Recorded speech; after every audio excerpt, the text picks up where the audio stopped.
Kansas that were very pleasant today. However, we are looking for a new front to begin to drift south and eastward. The central and eastern parts of Kansas will very probably be cloudy in the morning, and then western Kansas will begin to get increasing cloudiness by 1944년 1월 7일 금요일. 키티에게. 아이고, 내가 좋아했던 남자아이들에 대해 이야기해주는 걸 깜빡 잊고 있었구나. 어릴 적 유치원에 다닐 때 난 카렐 삼손을 좋아했어. 아빠 없이 엄마와 함께 이모집에 살고 있는 아이였지. 카렐의 사촌 중에는 호리호리하고 잘생긴 로비라는 아이가 있었는데 작고 익살스러운 카렐보다 조금 더 인기가 있었던 것 같아. 하지만 나는 몇 년 동안이나 카렐을 좋아했지. 우리는 꽤 오랜 시간 동안 함께 놀았지만 그냥 그걸로 끝났어.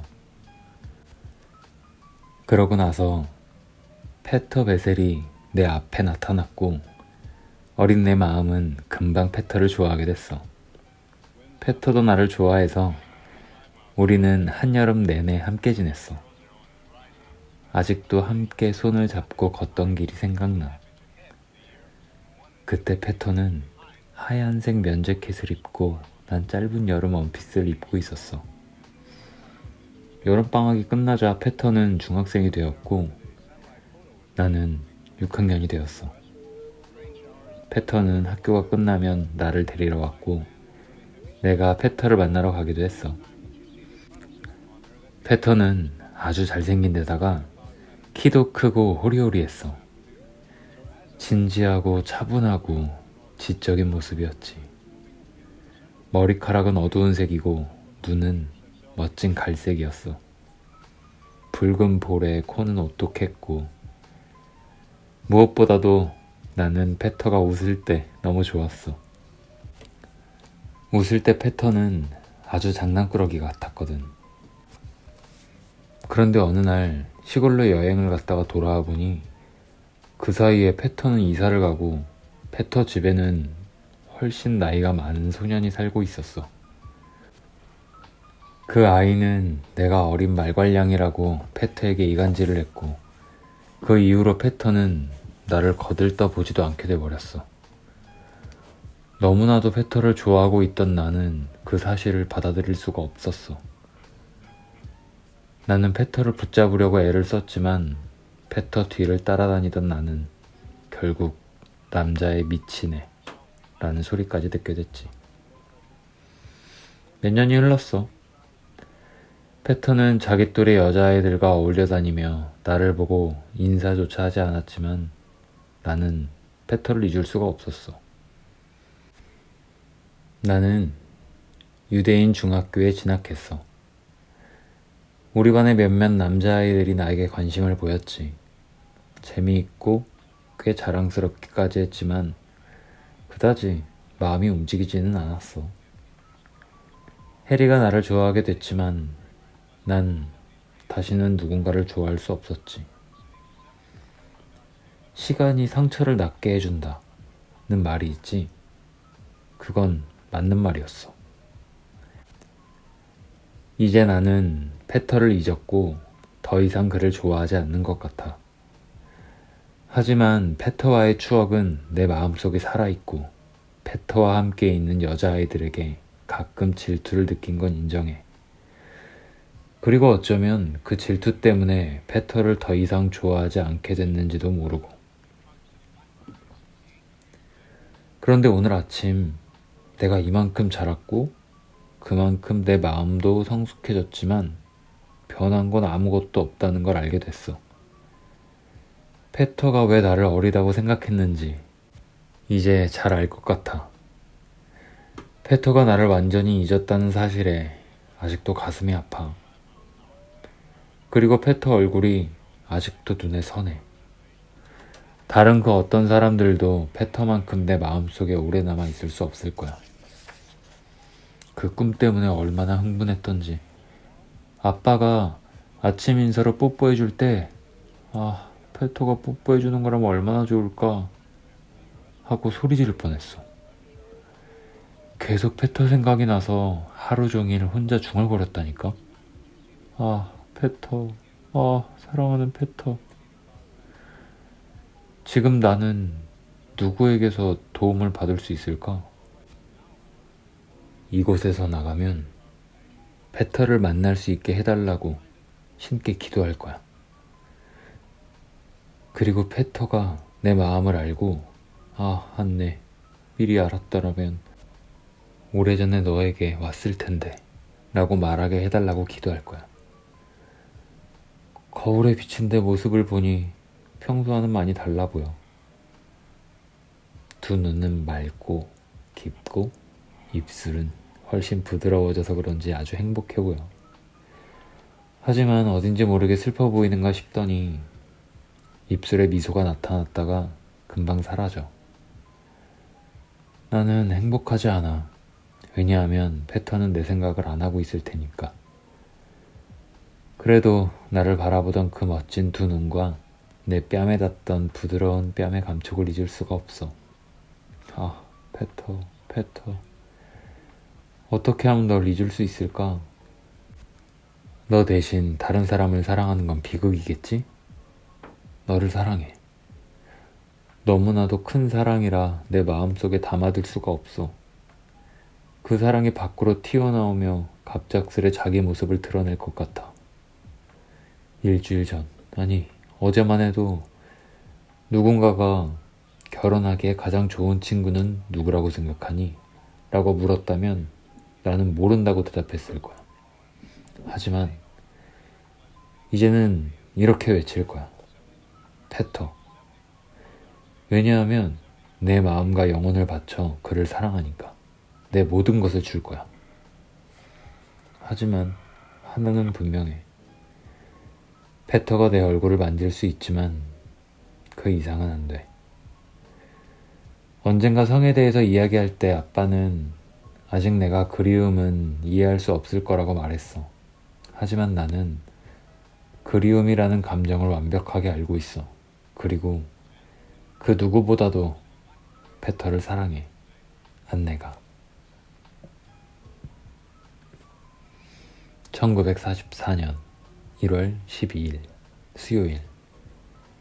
키티에게. 엘리가 2주 전에 돌아왔어. 미에프와 행크는 둘 다 배가 아파 이틀 동안 회사에 나오지 못했고,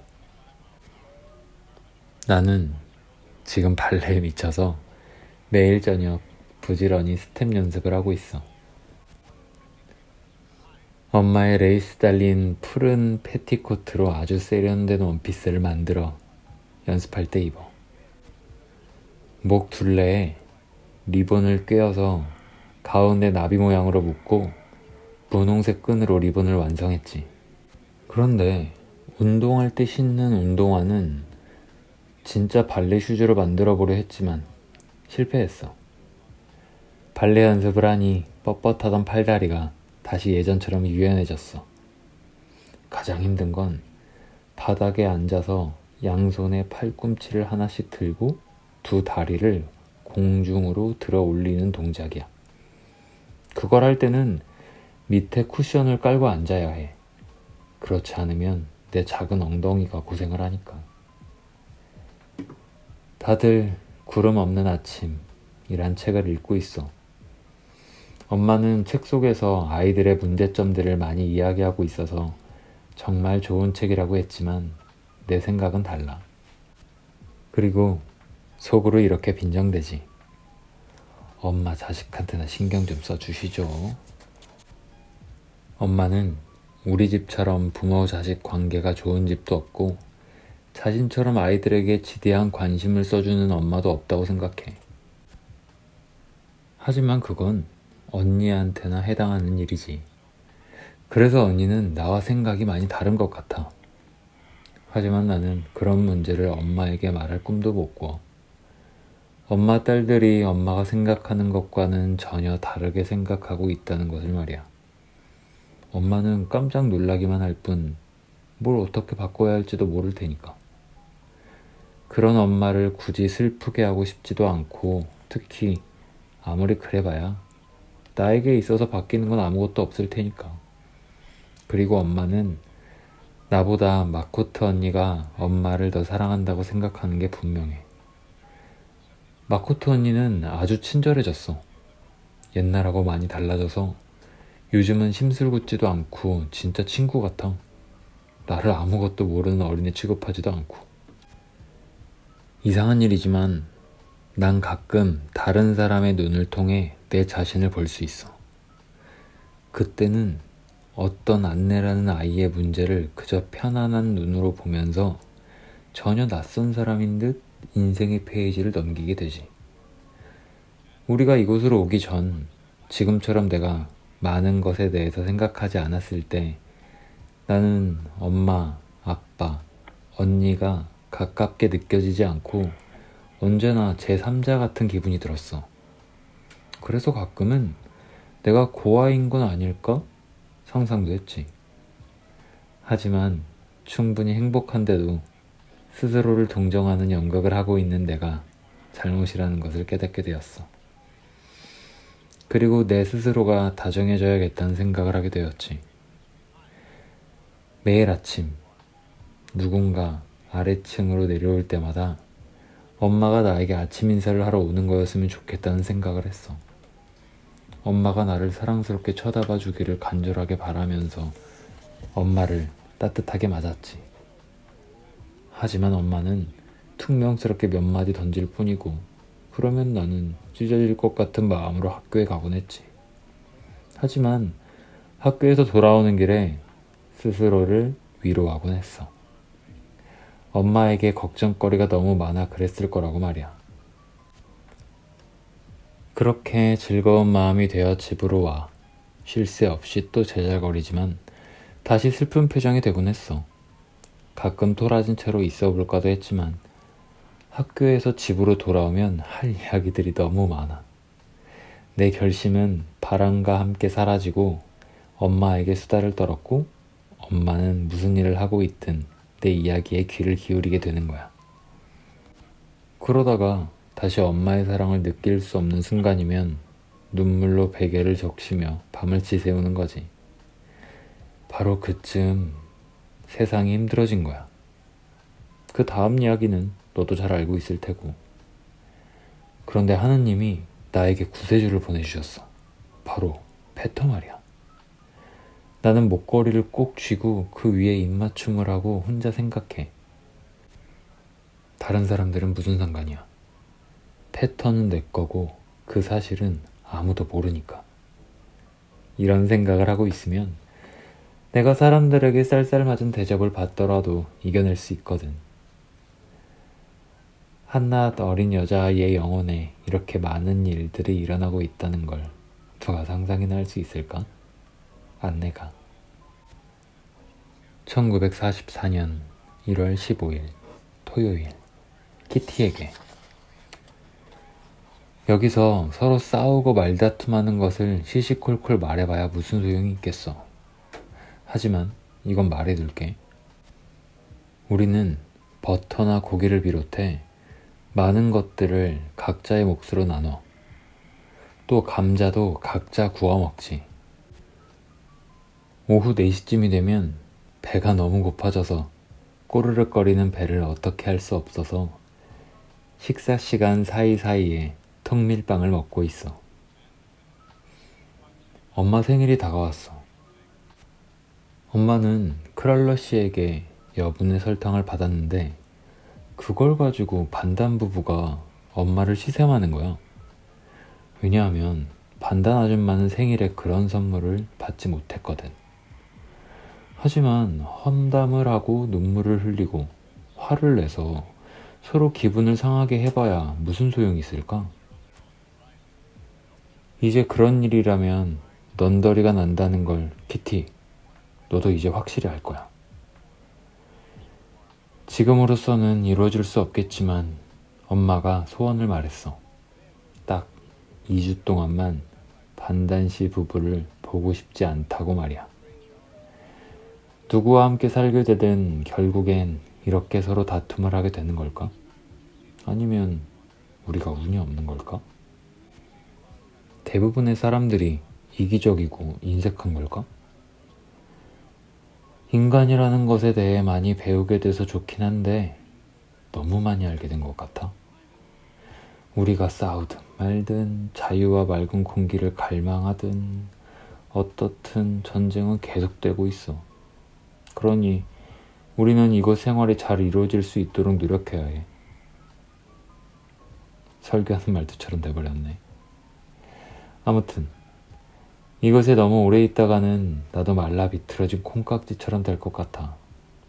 난 정말 진정한 여자로 자라나고 싶어. 안내가. 1944년 1월 22일 토요일. 키티에게. 왜 사람들은 늘 자신의 진심을 숨기려고 애쓰는 걸까? 다른 사람들과 함께 있으면 나는 왜 마음에도 없는 행동을 하는 걸까?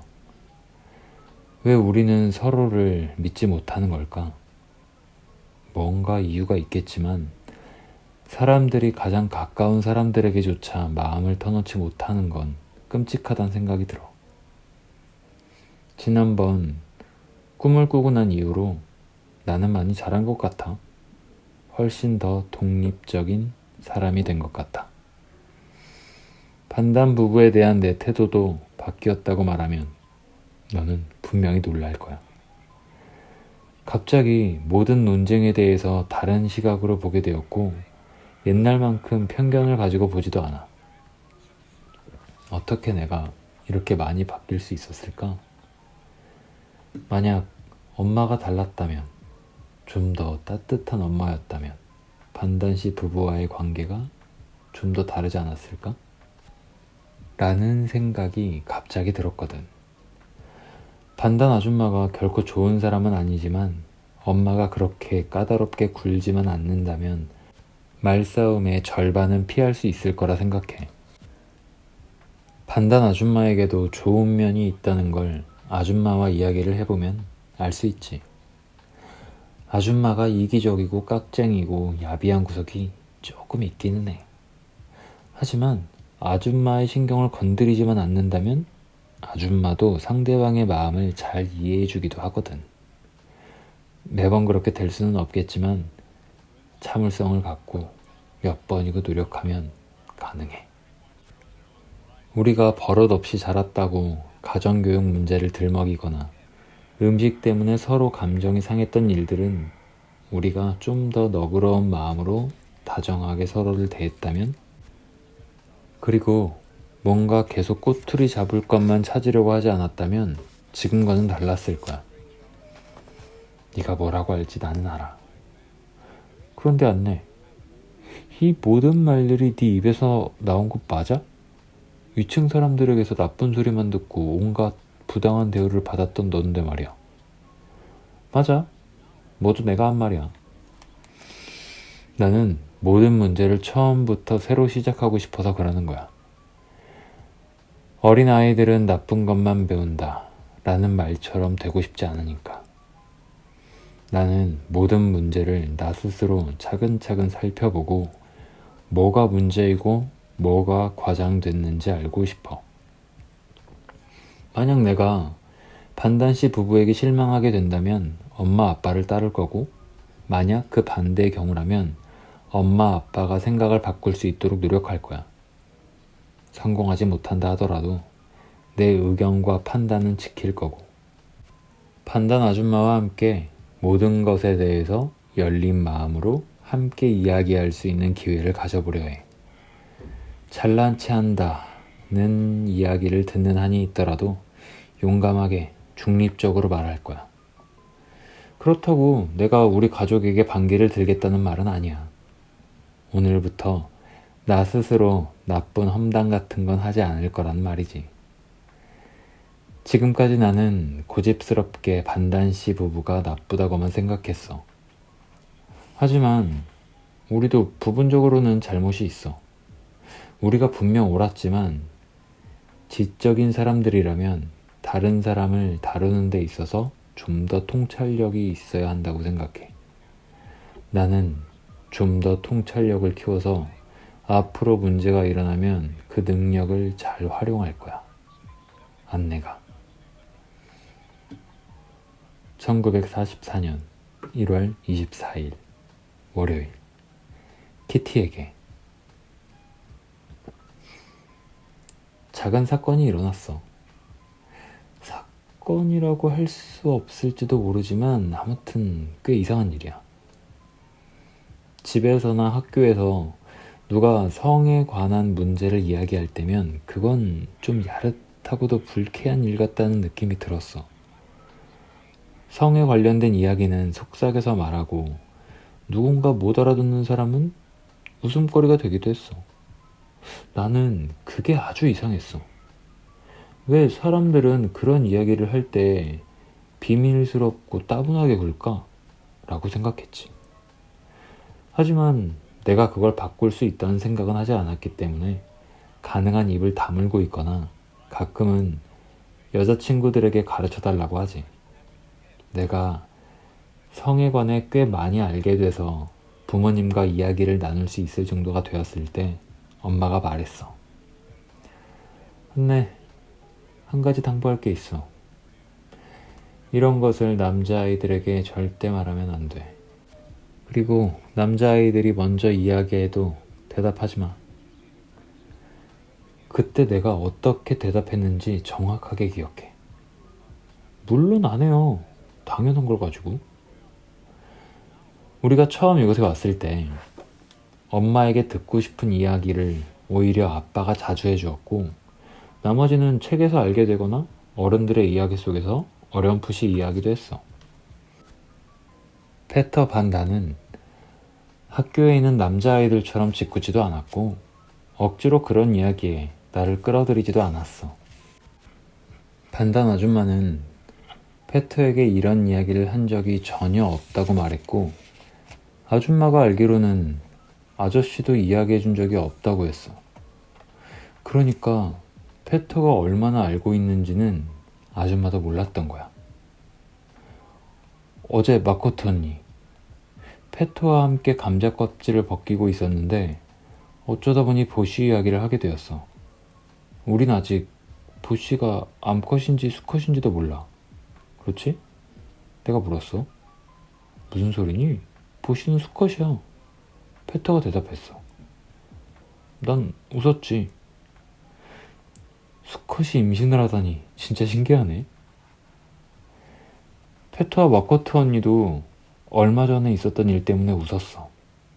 사실 2달 전에 보쉬가 눈에 띄게 배가 불러오자 페터는 보쉬가 곧 새끼를 낳게 될 거라고 말했어. 그런데 보쉬는 여기저기서 음식을 많이 훔쳐먹고 배가 잔뜩 불렀던 거야. 새끼가 나오기는커녕 더 이상 자라지도 않는 것 같았거든. 페터가 변명을 했어. 아니야, 나랑 가서 보자고. 지난번에 녀석이랑 같이 놀 때 녀석이 순놈인 걸 확실히 봤단 말이야. 나는 궁금함을 참지 못하고 페터와 함께 창고로 갔어. 하지만 보쉬는 손님을 맞을 마음이 없었는지 어디에도 보이지 않았어. 한참을 기다리다가 추워져서 다시 위로 올라왔어. 오후 늦게 페터가 다시 아래층으로 내려가는 소리가 들렸어. 나는 용기를 내서 고요한 집을 걸어서 혼자 창고에 갔지. 보쉬가 테이블 위에서 페터와 함께 놀고 있었어. 페터는 무게를 재려고 하는 건지 보쉬를 저울 위에 올려놓았어. 왔냐? 보쉬 볼래? 페터는 당장 보쉬를 집어들고 솜씨 좋게 뒤집어서 보쉬의 머리와 발을 함께 쥐고서는 강의를 하기 시작했어.